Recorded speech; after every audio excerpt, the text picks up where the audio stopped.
I am C Manish Gupta और आज हम बात करेंगे new income tax regime and old income tax regime. Finance bill 2020 have introduce this new regime under section 115 BAC, जिसमें उन्होंने slab rate भी कम कर दिए हैं. बट आपकी जो एग्जम्पशन एंड डिडक्शन है वो आप नहीं अवेल कर सकते. तो हम बात करेंगे, I been getting lot of inquiry कि किस रेजिम में हमको जाना चाहिए, ओल्ड में जाना चाहिए, नए रेजिम में जाना चाहिए. तो will try to answer all your query, how to go about it. तो अगर हम बात करें ओल्ड टैक्स रेजिम की, जिसमें स्लैब रेट आपका 2.5 लाख तक आपका जो है 2.5 लाख से इट इज फ्री, 2.5 लाख से 5 लाख से इट इज 5%, 5 से 10 it is 20 and above 10 lakh it is 30%.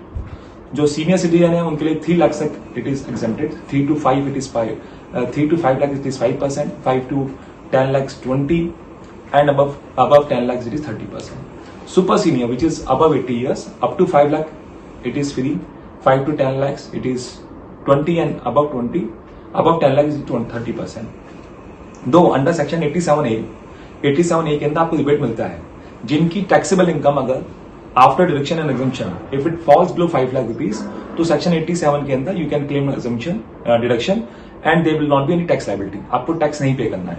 तो अल्टीमेटली 5 लाख तक की पे आपका आफ्टर एग्जम्पशन डिडक्शन को टैक्सेबल इनकम आपकी नीचे जाती है, तो आपको टैक्स नहीं पे करना है. जो नया रेजिम आया है, टैक्स रेजिम आया है, उसके अंदर up to 2.5 lakhs it is free and there is no tax liability. 2.5 to 5 lakhs it is 5%. 5 to 7.5 lakhs one more slab they have created where the tax liability is 10%. Then from 7.5 lakhs to 10 lakhs it is 15%. 10 to 12.5 20%, 12.5 to 15 lakhs it is 25% and above 15 lakhs it is 30%, which is at par with this. Old में 10 लाख से ऊपर 30% है, यहाँ पे 15 लाख से ऊपर 30% है. क्या क्या एग्जम्पशन हम लेते हैं? अगर सैलरी पर्सन है तो हम स्टैंडर्ड डिडक्शन है अक्रॉस दी बोर्ड 50,000 की मिलती है हम लोगों को. उसके बाद हाउस एंड अलाउंस है, HRA मिलता है आपको. 80G में आपको 80GG में आपको जो है, अगर आपको HRA नहीं मिल रहा है तो 5,000 रुपीज पर मंथ आप कलेक्ट कर सकते हैं डिडक्शन के लिए. सेक्शन 24 के अंदर इंटरेस्ट ऑन हाउसिंग लोन आपको 2 लाख तक की डिडक्शन मिल जाती है. 80C में आपको 1.5 लाख की डिडक्शन है, जिसमें आप PPF, ULIP, LIC insurance premium यहां पे आप जमा कर सकते हैं. 80CCD IB 50,000 की एडिशनल डिडक्शन है अगर आप NPS में पैसा इन्वेस्ट करते हैं. 80D मेडिकल इंश्योरेंस 25,000 पे आपकी सेल्फ के लिए और स्पाउस के लिए, और 25,000 rupees for your parents. Education loan 80E के अंदर आपको इंटरेस्ट आपको डिडक्शन मिल जाती है. तो these are the deduction, there are 70 deduction and exemption which are available, but I am talking about majorly the exemption and deduction which are being claimed by the majority of the people. तो अगर आप नए regime में जाते हैं तो आपको ये डिडक्शन एंड एग्जम्पशन नहीं मिलेंगे. तो एक चार्ट के अनुसार I just show you the chart. मोटा मोटा अगर आपकी एग्जम्पशन डिडक्शन 18 to 20% की स्लैब में आ रही है, 18 to 20% ऑफ योर इनकम. से for example your income is 7.5 lakh rupees and उसका 20% मोटा मोटा 1.5 लाख हो गया. अगर आपकी 1.25 लाख से लेकर 1.5 लाख तक डिडक्शन है तो आपको ओल्ड टैक्स रेजिम जो है आपको बेनिफिशियल होगा. उससे कम है आपकी डिडक्शन एग्जम्पशन तो आपको we have to go to the नया टैक्स रेजिम. मैंने एक एग्जाम्पल आपको दिखाता हूं. एक एग्जाम्पल के तौर पे आई हैव शोन कि अगर एक नॉर्मल डिडक्शन 1.5 लाख अगर डिडक्शन लेते हैं हम लोग 80C के अंदर, 7.5 लाख के टैक्स स्लैब पे अगर से इनकम 7.5 लाख है और 1.5 लाख विच इज अगेन 20% आ जाता है आपका डिडक्शन, तो आपकी जो टैक्स लायबिलिटी है अंडर ओल्ड रेजिम 33,800 है एंड न्यू रेजिम में it will come out to 39,000.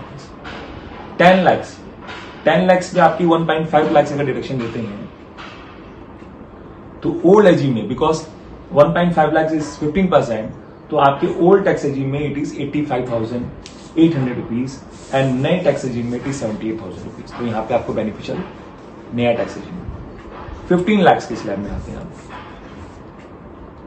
1.5 lakh से डिडक्शन है तो आपकी जो टैक्सेबल इनकम है ओल्ड में 2.36 लाख है और नए में 1.95 लाख है.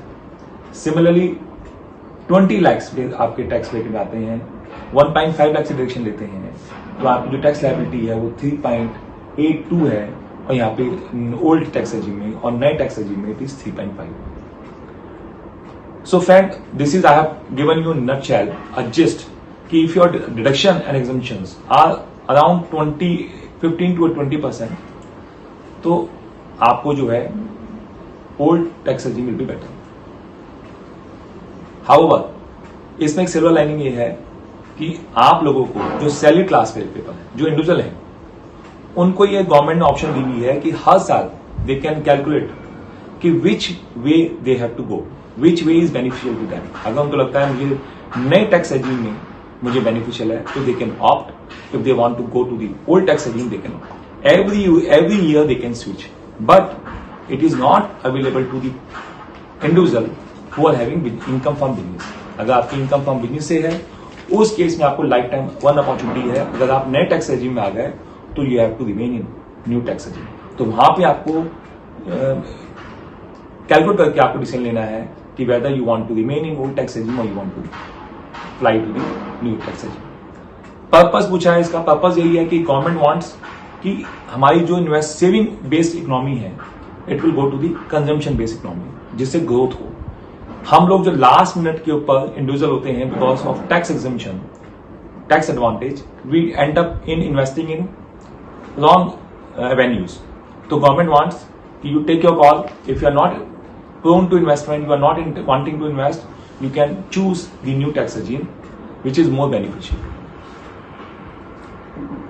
एक और एग्जांपल मैंने दिया है इसमें, जिसमें I have taken deduction of 2.75 lakh, जहां पे सैलरी क्लास है, जिसमें 50,000 रुपीज की स्टैंडर्ड डिडक्शन है, 1.5 लाख की एटीसी में डिडक्शन ली गई है, 80CCD में, 80CCD 1B में, जिसमें एनपीएस के अंदर 50 की डिडक्शन है, और 80D में जो आपका मेडिकल इंश्योरेंस है, उसमें 25,000 हमने अगर डिडक्शन लेते हैं, उस केस में अगर 7.5 लाख की अगर आपकी जो है इनकम है, तो ओल्ड टैक्स रेजिम में आपका कोई टैक्स लायबिलिटी नहीं होगी, क्योंकि your income fall below 5 lakh rupees. But new tax regime में आपको 39,000 पे करना है. 10 लाख में with 2.75 lakh deduction 59,800 for the old tax regime and 78,000 in the new tax regime.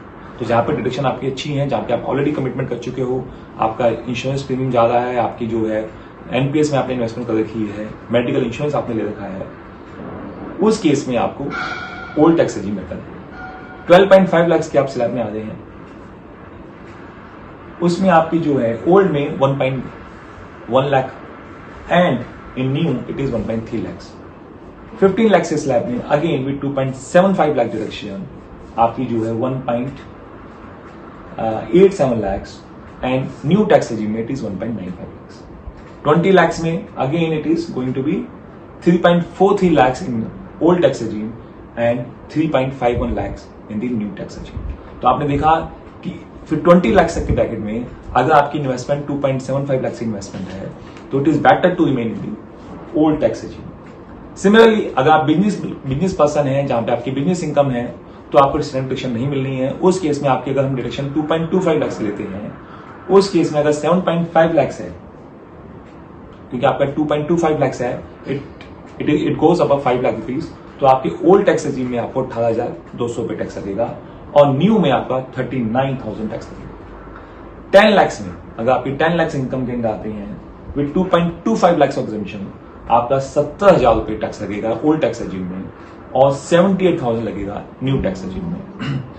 12.5 lakh के स्लैब में आ रहे हैं विद 2.25 लाख एग्जम्पशन, आपका नए ओल्ड टैक्स रेजिम में 1.25 लाख और न्यू में आपका 1.3 लाख. 15 लाख के स्लैब में again it is 2.02 lakh in the old and 1.95 lakh in the new tax regime. So यहां पे आपका जो है you are better off once you cross 15 lakhs with 2.25 lakhs, you are better off in new tax regime, क्योंकि आपकी exemption deduction आपकी जो है कम हो गई है. 20 lakhs में again the old tax regime it is 3.58, but in new it is 3.51. तो here it is better to have new tax regime. तो आपको मैंने just to repeat once again, 87A में अगर आपकी इनकम 5 लाख से कम आती है टैक्सेबल इनकम, तो आपको टैक्स रिबेट है, आपको टैक्स नहीं देना है।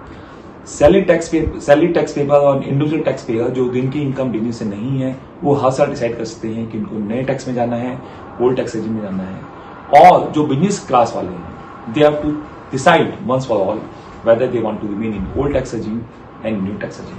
बट एक अच्छी बात इसमें ये है कि आपके इन्वेस्टमेंट डिसीजन अब आपके लास्ट मिनट्स पे नहीं लेने आपको। You can decide, you can take time and you can accordingly invest wherever you feel that it is going to give you a return. Thank you friends, thank you for all. This is for today. Thank you.